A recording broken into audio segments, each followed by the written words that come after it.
Now, of course, during this past 11 days, as the conflict between Israel and Hamas has raged on, and as the media and social media have broadcast images from this region, we are seeing some parts of the world experiencing a surge in, outright anti-Semitic incidents, including, in some cases, violence against Jews. Now, one perhaps surprising location for this is Los Angeles.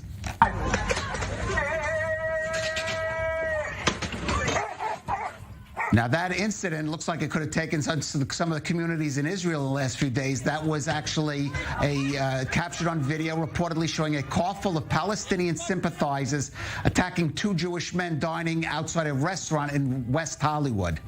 Now, this is a Facebook post by one Jewish resident of the city. It says, when is it enough for you before you speak, before you understand?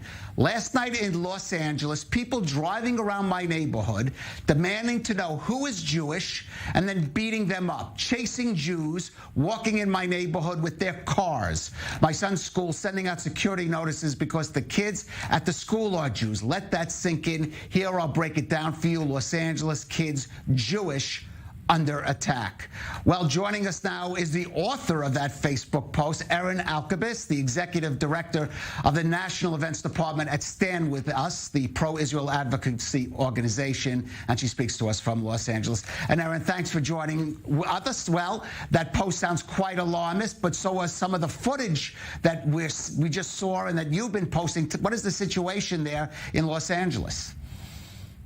Hi, Calev. Thank you so much for having me. And in no way do I want to sound alarmist or make the situation more drastic than it actually is. I have family and friends in Israel who've been running for shelter over the last, couple weeks, and very concerned about them. But people need to know what's happening here in Los Angeles. I actually live right in the center where some of these incidents have been taking place.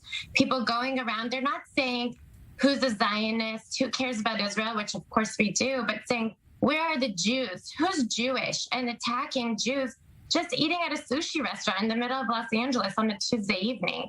They're also chasing Jews who are walking from synagogue in my neighborhood with their cars, trying to attack them. Luckily, he got away, ran into a synagogue, and all the schools, the Jewish schools here in Los Angeles, are sending out security notices to the parents about, being aware of our safety of our children at the schools just because they're Jewish.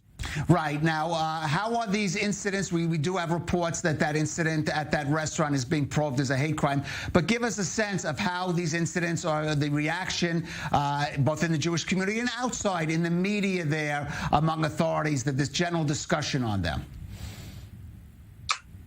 So honestly, I feel maybe I haven't seen them, but there hasn't been a lot of reaction outside of our little Jewish community funnel speaking to each other. That's why I'm really not an outspoken person on the news, on social media. This is very different for me.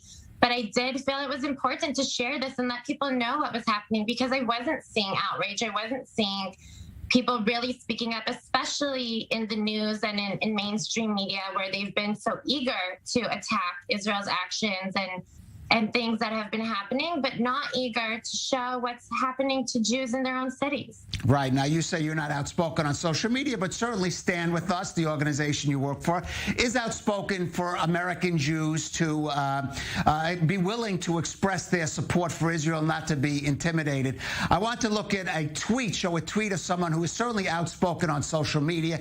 That is the Jewish comedian Sarah Silverman. She was reacting to that footage of that fight in the restaurant, and she wrote, quote, "Jews in the diaspora need allies. We are not Israel, and we sure as F aren't the Israeli government." I don't know if you've seen that tweet and the discussion that it's raised on social media, but I'm asking you, not as an individual, as even as someone who works for Stand With Us, how do you react to something like that? I think there's a couple things to say about that. Number one, I'm glad that she's speaking out and saying something at all, because we haven't seen a lot of that over the last couple weeks. And as a Jewish person, somebody who cares about Israel, and someone who works for Stand With Us, that's been very disheartening for me. But I don't know, the part about supporting Israel, a lot of us do, of course, me, myself, those at Stand With Us who I work with. We have lots of friends and family in Israel. We care about what's happening, and we do care about that. But what I think she's trying to get to, which I do think is an important point for those of us living, in the diaspora outside of Israel, is that we're being attacked because we're Jewish. We're not being attacked because we're Israeli. We're not being attacked because we are sympathizers or supporters of Netanyahu or the Israeli government, which, yes, some are. But what's happening, what you're seeing in London, my friend in London actually texted me yesterday that she's too scared to send her 4-year-old to school.